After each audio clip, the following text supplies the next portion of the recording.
Hi, I'm Shannon Peck. I'm co-founder of the Love Center with my husband Scott Peck, and as you know, we're talking about love skills. And the next set of love skills is all about expanding intimacy. How great is that? How would you like to go deeper in intimacy and expand it even more? And that means more love for you and everybody. Well, one of the first love skills for expanding intimacy is actually a big responsibility, and it is be responsive. Just to become responsive to people. When they send you an email, get back to them, preferably that day or in the next day or two. When someone calls you, get back to them that day or at least by the next morning.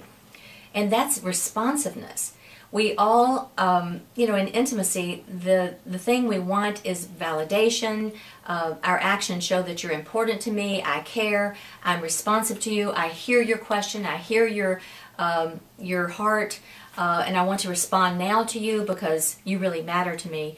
And that's always, we're always sending a message to someone based on how responsive we are to them. If you wait a week to call someone back, or don't ever call them back, or if you wait a week on an email, especially an important one, or even if it's unimportant, you know how it is when you send an email to somebody and you don't hear back from them.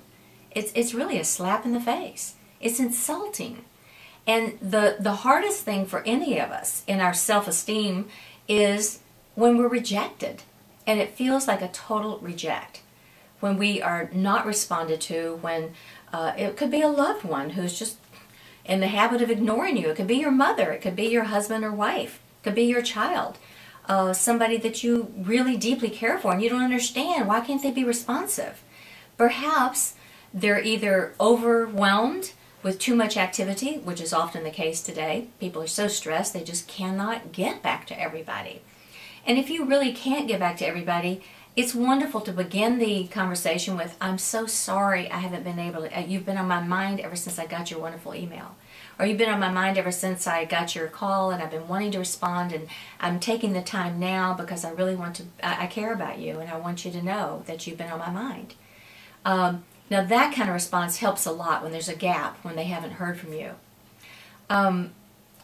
Because we have feelings, we get our feelings hurt.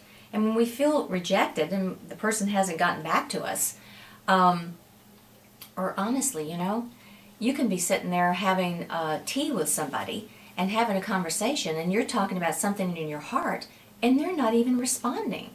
They're sitting there talking about the menu or talking about what happened to them yesterday or some long story or something, and they're not even responding to what you're talking about. And at that point, I think it's perfectly valid to say, I hear what you're saying, but can we come back to a point I was just making? I'd love to hear your response on what I was just talking about. Could you respond for me? And you can, in that way, again, you're having some leadership and having a little bit of direction so that your heart can feel connected. Many people come from dysfunctional families, dysfunctional organizations, businesses, and there's not a lot of practice of functionality. And this is one of the functionalities, I guess, of relationship, is where I say something and you respond, and then you can say something and I can respond, and that way we stay connected. Connection means intimacy. And if it's sweet and not violent or harmful or hurtful in any way, then we have wonderful love going on. This is what love looks like and feels like, and this is the way you can go out and create more love for yourself and others. That's what we want for you.